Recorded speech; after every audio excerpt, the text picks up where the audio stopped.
Amen. The reason I chose that passage that we read from Mark chapter 5 is because really, among other things, it teaches us about the subject of God's timing. And in particular, how we deal with it when God's timing doesn't fit with ours. The times where we have to wait, or the times even where everything in our lives seems to contradict what we believe God has said or promised to us. I wonder whether that rings a bell for anyone here tonight. You know, is it anyone else's experience that God never seems to work to our time frame or to our calendar or agenda or schedule, that he rarely seems to operate on a schedule even that we would consider to be reasonable? And so I want to look at what this passage shows us about how to deal with delays in our lives. In the middle of this passage, we find what really looks like an inexcusable delay on the part of Jesus.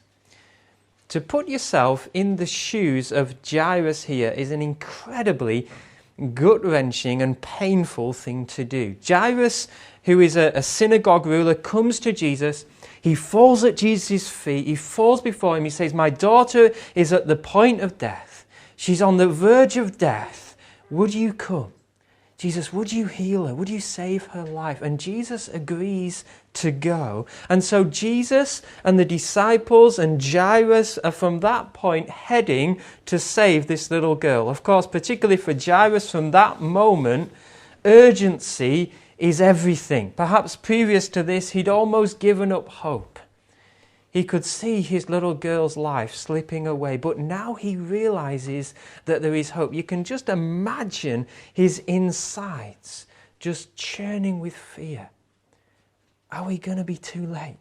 Just desperate to get home. And so when we read in verse 24 that a great crowd followed Jesus, and it says they thronged about him, this must have made Jairus' insides just churn all the more.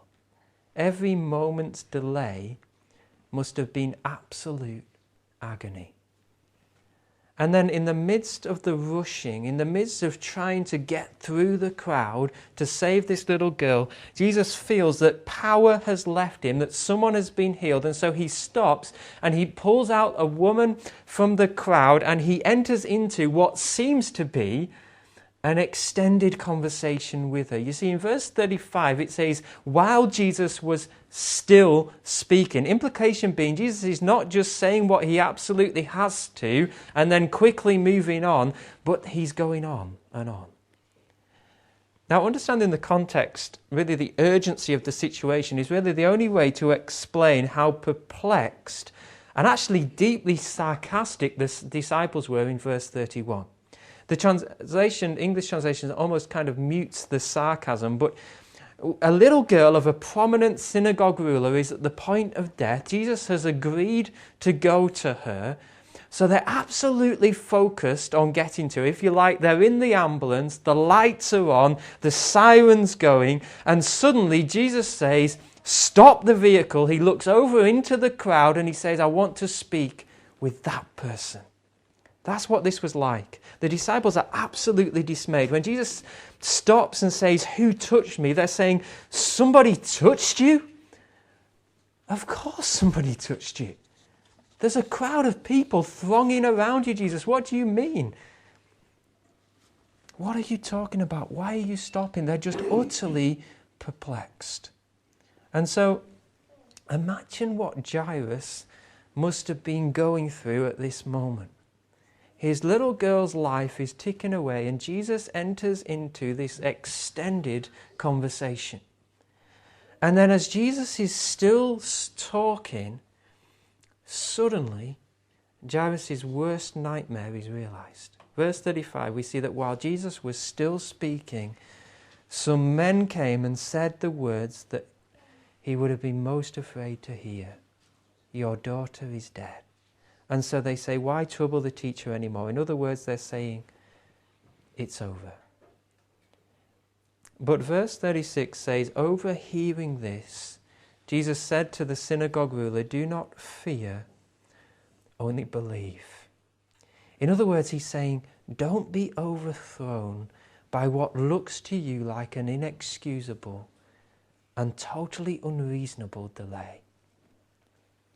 Now, through this story, I believe Jesus is showing us, he's saying to us, look, I will fulfill my promises, but it may not be in a way or in a time frame that you think is punctual or even reasonable. You know, I'm so glad that Scripture records for us this seemingly inexcusable delay. You see, I'm sure that we have all faced times where it's just so difficult to see what God is doing, or to see why God isn't stepping in to a particular situation. And maybe when we think about the emotions that Jairus must have gone through, you know, from hope to confusion to just being so perplexed, probably angry, to the deepest and worst possible despair, perhaps we know something of that as well. In our lives, when God delays, it can just leave us so perplexed. It can fill us with discouragement, even despair, and even make us question the love of God.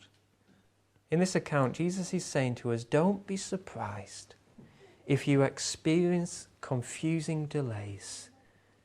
They're part of the course. Therefore, don't allow them to knock you off course. It's interesting that in the chapter just before this, there's an intriguing little account in Mark chapter 4. Jesus and his disciples were in a boat, and Jesus is asleep. And while Jesus is asleep, there's this sudden and severe windstorm. They're at the point of death. They're at the point of drowning, of going under. And so they go to Jesus and they say, "Teacher, do you not care that we are perishing?" Now, of course, they would be panicking. That's understandable. But I find their statement really interesting, because their statement shows that there was also something under their panicking. There was a belief, there was an assertion that Jesus, this shouldn't be happening. We should never be in this much danger with you. We are your followers. You should be meeting our needs way before this point. Do you not see, Jesus, that we are about to die? Do you not care? But Jesus is showing them that they can't view his love for them through whether their expectations or their agenda or their time frame is met. In recording these accounts in chapter 4 and chapter 5, I believe Mark is showing us that there will be times where we will encounter what seem to be unreasonable and perhaps even inexcusable delays. Maybe it will be things that you think you have to have, things that you've prayed for, things that you've longed for, things that you've worked for, and they just don't happen. Certainly when you want them to happen. He's showing us that there will be times where we're just so confused and perplexed at what God is doing. Now, I'm sure that's not what we want to hear, but I think we need to hear that. I think that's why the Bible is constantly saying, wait. Have you noticed that? That word comes up quite a lot. It's why Mark records these events in chapter 4 and chapter 5. Scripture is saying one of the means that God uses to work in our lives is apparent delays. We've just, at Calvary, recently finished a series on the life of David. One of the really interesting things about David's life is that he was anointed to be the next king of Israel at a very young age, at maybe even 12. But that it's another 20 plus years before he is crowned as king. Now that's some delay. And where did David spend the majority of that 20 years? Well, he spent the majority of that time in the wilderness, as a fugitive, on the run for his life. And yet, in many ways, that delay in his life that God put there, where the circumstances that he was facing seemed to totally contradict what God had promised, I think was the making of David. It was the making of a king. The question is then, if delays are part of the course, how do we keep on course? How do we survive them? How do we allow them to make us better and not bitter? Jesus says to Jairus as he faces this perplexing delay, "Do not fear, only believe." Now, what I love about this passage is that it shows us that on one hand, if we're in the midst of confusing delays and perplexing circumstances, Jesus is coming to us and he's saying, "Don't fear, just trust me. Just believe in me."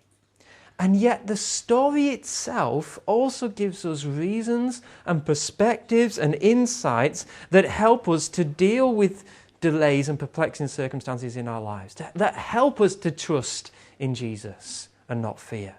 I want to identify 3 things that I believe this passage teaches us that if we can grasp, I think will really help us when we face delays and contradictory circumstances. Firstly, I think it teaches us about God's wisdom.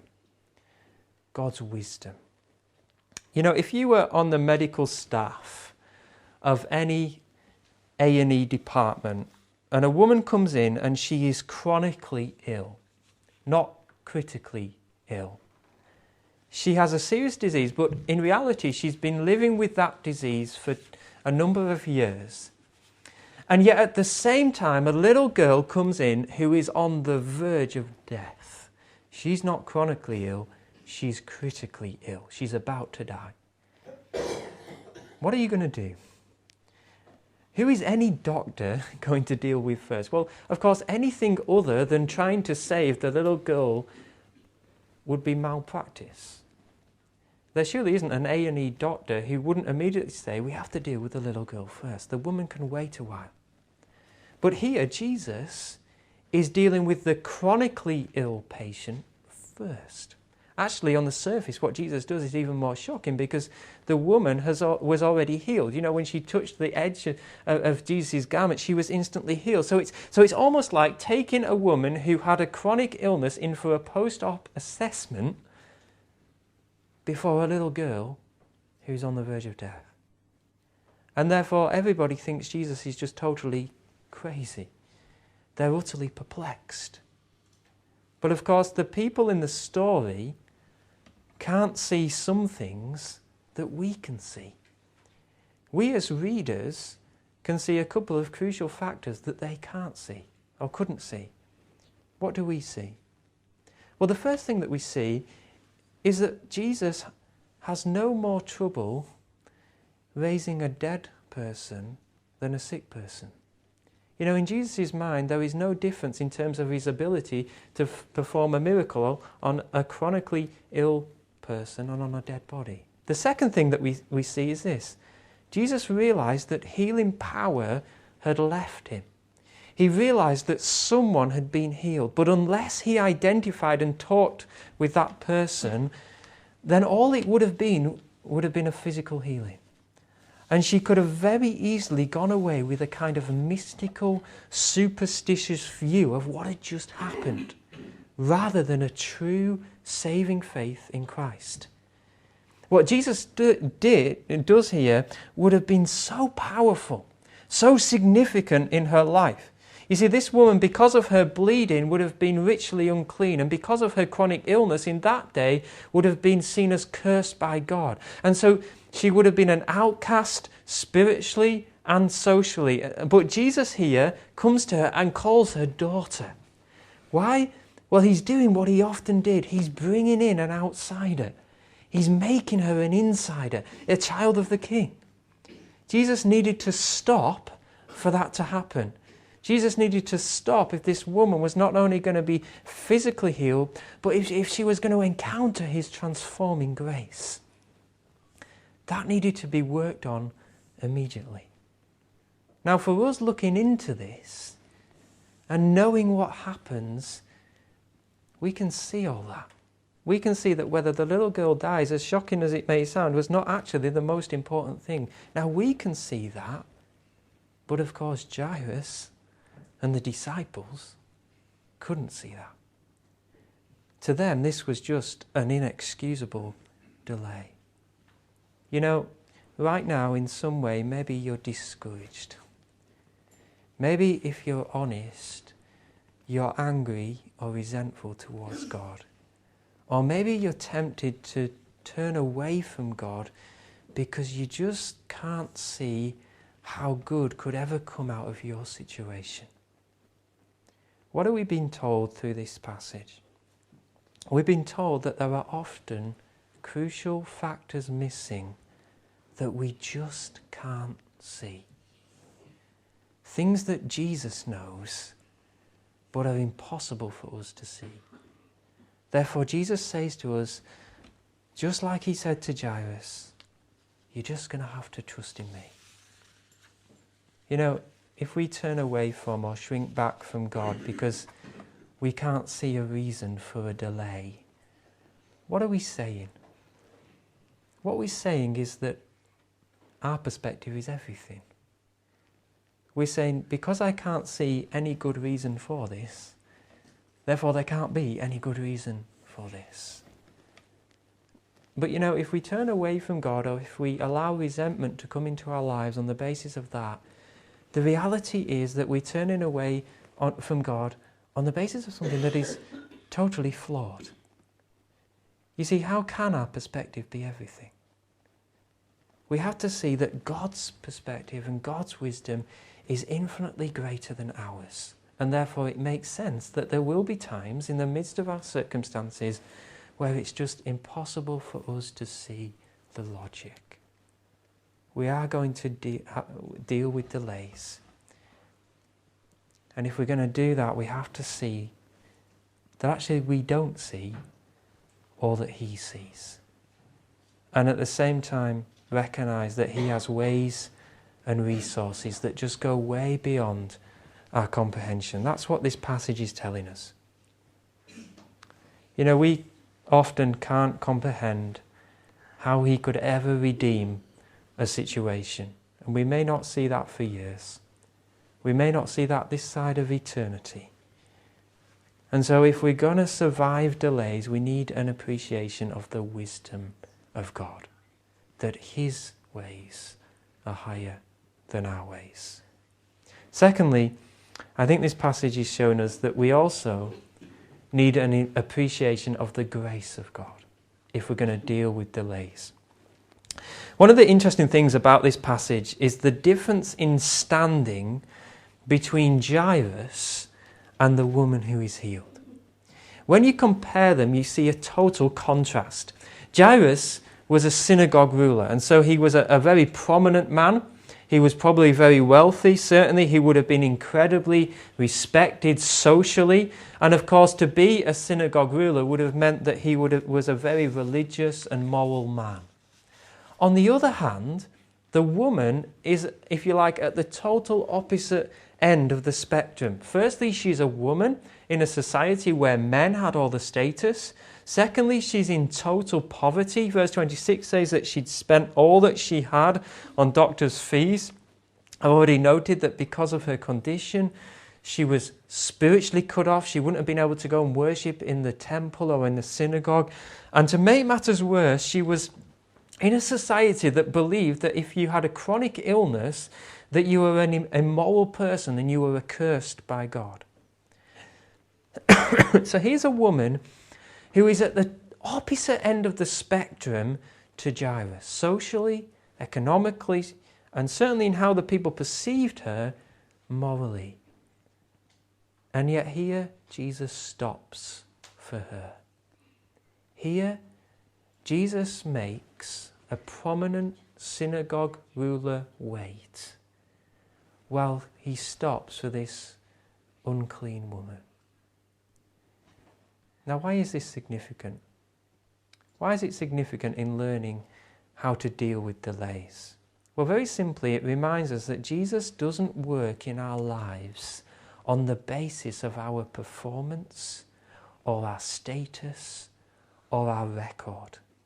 It reminds us that any blessing that we receive from God, whether that's a physical blessing or a spiritual blessing, comes solely because of his grace. Now, if we don't grasp that, I think it can cause us to really struggle in times of difficulty and delay, potentially in two different ways. If we haven't understood grace and we face delays or difficulties, firstly, it can cause us to feel condemned.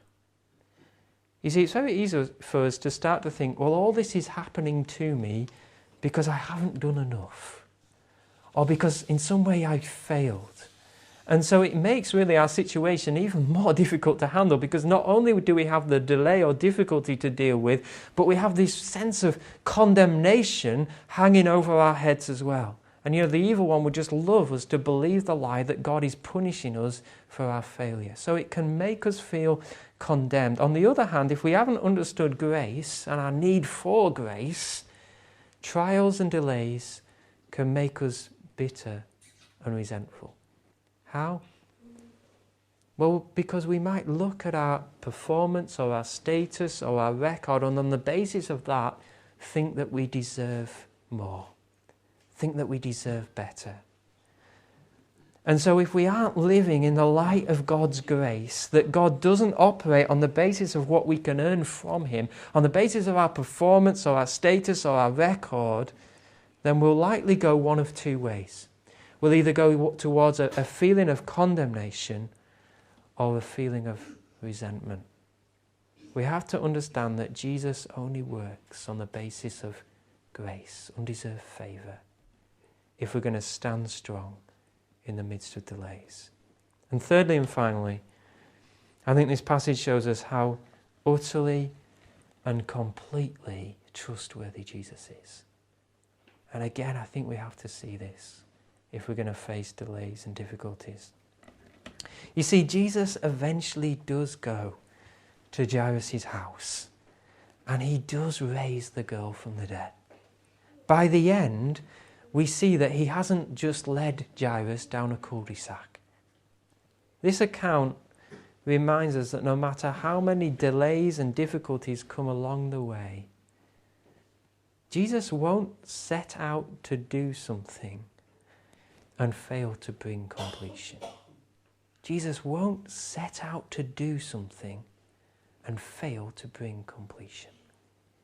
By raising the girl, he shows us that he is trustworthy. But I think there's more to it than that. I think also the way that Jesus raised this little girl speaks to us about why we can totally trust Jesus, even in the midst of delays.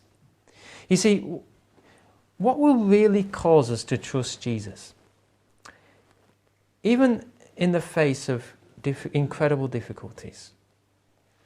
Well, on the one hand, I think it's by seeing that he's powerful enough to turn things round, that he's powerful enough to redeem any situation, whether that's now or in eternity. And at the same time, we need to know that he cares enough. So we need to know that he's powerful enough, but we also need to know that he cares enough. We need to see his goodness and his tender love towards us. I think this passage speaks to us about both. It shows us his awesome power, and at the same time it shows us his tender love. When Jesus comes to Jairus' house, when he arrives there, he's met by a commotion. There's people weeping and wailing. They're probably professional mourners. And Jesus says to them, "Why are you making a commotion and weeping? The child is not dead, but sleeping." Now, why would Jesus say that? You see, they all knew that she was really dead. Luke in his gospel tells us that. Jesus knew that. And so what's he doing? Why is he saying that? Well, it becomes clear. Mark, you see, shows us that when Jesus raised her, he did it in a particular way. It says, taking her by the hand, he said to her, "Talitha cumi," which means, "Little girl, I say to you, arise." Now, I remember reading a book called King's Cross, which is a book that Tim Keller wrote on Mark's Gospel, and he said something at this point that I find really quite amazing. He said that the English translation doesn't really give us the gist of this. But the word Talitha, although it does mean a little girl, it was really an affectionate pet name. Now, of course, it's difficult to get across in translation because from one culture to another culture, pet names or nicknames are different to translate. So what Keller said was that a better translation really would be honey or sugar. So Jesus is saying honey, and then he says, get up. Now he's not saying arise from the dead. He's using a term that simply means sit up, get up. Now I find this so amazing and so powerful because essentially what he's doing is he's gently taking this little girl by the hand and he's saying to her exactly what her mum or dad would have said to her when going to wake her from a nap. Honey, it's time to get up. I find that so amazing. What does it show us?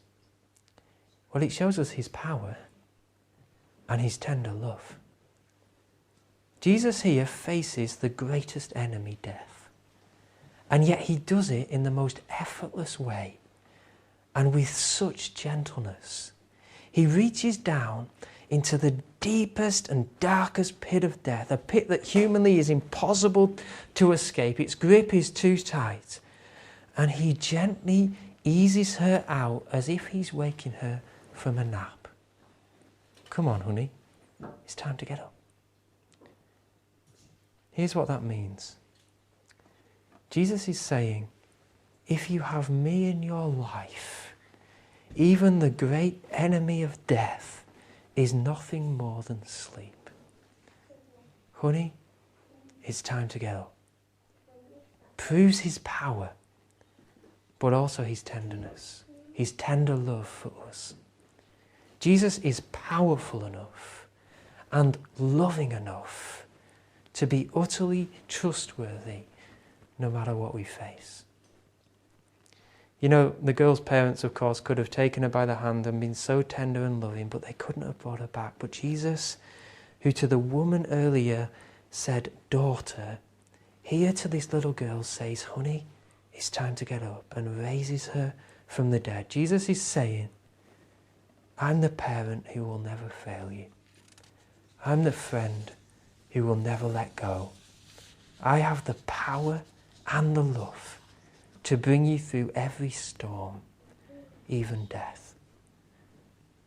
He went to the cross for that purpose.